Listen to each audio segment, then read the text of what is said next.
All right, well, this week I really don't have that much time, so I'm probably not going to do too much talking. I think I did too much talking last time about the mistakes I made in cutting the pillars and trying to straighten them out. But in any case, what I'm going to get after is working on cut and butt for the roof and where I made the chop here. So I'm probably going to put it on time lapse and get as much done as I can and kind of show you the progress here. So hopefully we get a bunch done. Don't have that much time this week, like I said. So I'm gonna focus on work and hope you enjoy. Thanks for coming back. Well, here's my first fail of the night. I did the whole section here on the B pillar and I totally didn't record any of it. So fail number one. In any case, I did cut off the little tack welds that I had there before, and I used my grinder to slice away anything that was left behind there to create a little bit of a gap. And then I just put a little tack weld, I don't know, there every inch or so. So I got that part done. There was a little bit of a gap here, just remnant from when I did the chop, and probably bad aim there to start with. But in any case, the rest of it seems to have come together pretty okay. Obviously, tons and tons of welding to fill in the gap there, but it does feel pretty nice. Feels like there's there's not any big divots or anything. I'll show you what I was doing when I get back here to the area over the C pillar. But in any case, I mean, it's a pretty straightforward process. Just use the grinder, cut away a little bit of where your spot welds were before, if there's any overlap, like specifically there is back here. So what I'm gonna do is I'm gonna bring the grinder along. I'm gonna cut behind this part of the roof here that came along with the C pillar. That'll leave my gap. So I cut out my little spot welds, and then I just go back in, and when they're flush, I just use a little bit of my little tiny screwdriver here. I just put it in the gap, pry it out, or pry it the other way until they're flush. And then hopefully you have pretty nice looking flush roof line. So I think maybe you can catch it there. In any case, again, not a professional at this. This is just me figuring it out. There's plenty of other fabricators out there who know actually what they're doing, and you should probably watch them instead of me. But anyways, this is me fixing up my car. So you can watch me do some time lapse now. Sorry about that.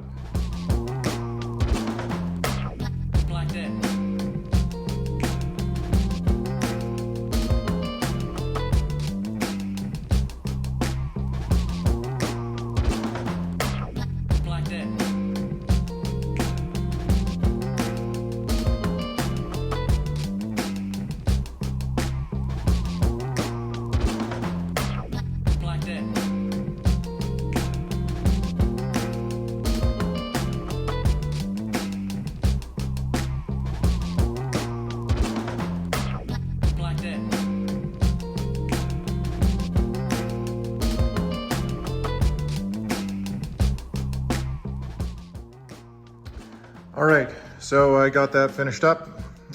Basically, as I'm making my cut there, for some reason, my DeWalt was much better at making a much finer cut for me to weld along, but my little air die grinder was better at actually removing a little bit of the paint on the edge there where I wanted to weld it up so I wouldn't have that garbage in there. So that's why I was going back and forth between those. On the inside, after you do this, you're gonna have a little strip. So basically this was in there. You can see that after I cut where this roof was underlapping, you're gonna get this piece on the inside that you're gonna get rid of. So in any case, looking pretty good for this side. So this is pretty much finalized as far as tacking it in there. And then I'm gonna spend a boatload of time going back through along here and trying to fill in the gap. I think that you get a pretty good profile picture here if it focuses. You can see, I think we got a pretty good first go round. I think the contour looks pretty nice. In any case, I'm gonna keep doing some welding here.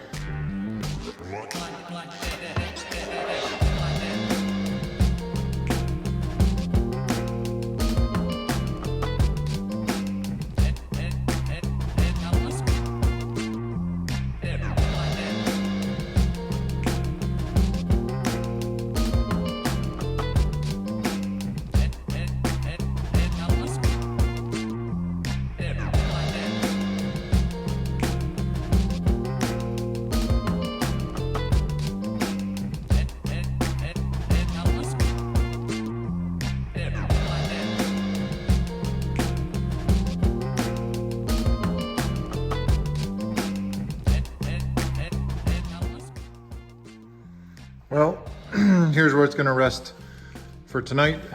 I got my welding done.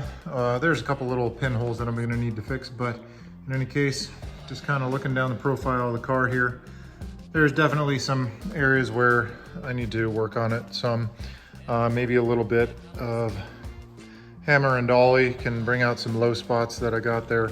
I definitely try to remove a little bit with the grinder, but I'd say all things considered for first try on getting this roof welded on there and grinding it off, looks pretty good. So I'll take it for tonight. There's a lot more to do, but one step at a time. So that'll do for tonight.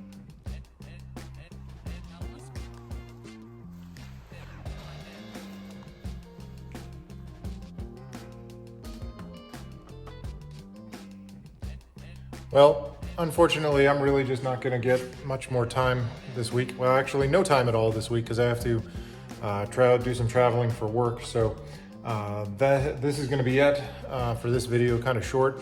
Not much I got done, but I did get the roof line welded in here. So that's good for the driver's side. Of course, got to repeat the same process on the passenger side, but you know, that's kind of duplicating what I'm doing here. Probably won't record much of that or just do it entirely on time lapse. But I did want to share, since the last video I did mention about the rat rod competition. It was from Rat Rod Magazine. You can look it up, Rat Rod Build Off 2024. It sounds pretty cool. This is gonna be my attempt at it, so a lot more work to do. In any case, there was something else I saw in the magazine here I'm gonna share with you. So I'm gonna flip this around so I can show you the article in here. It was called Wrenching for the Future. There's a couple scholarships. You can enter a giveaway for a pickup truck. But in any case, I'm gonna open up the magazine here and go over a couple things, and I'll see you next video. Thanks. So anyways, I just wanted to share this with everyone because I thought it was a pretty cool charity to donate to. It's called Wrenching for the Future. You can look this up, email them for more information. It says info@wrenchingforthefuture.com. You can enter, get a sticker like this, and they're gonna give away this rat rod that was built by some students, and this is for getting kids involved and interested in the trade and getting everybody interested in just working on old vehicles like this. I think we're kind of approaching a time in history where we're gonna run out of vehicles that you can find like this and build. But you know, if you've got the motivation and there's young people out there, I think it's a great opportunity to support them.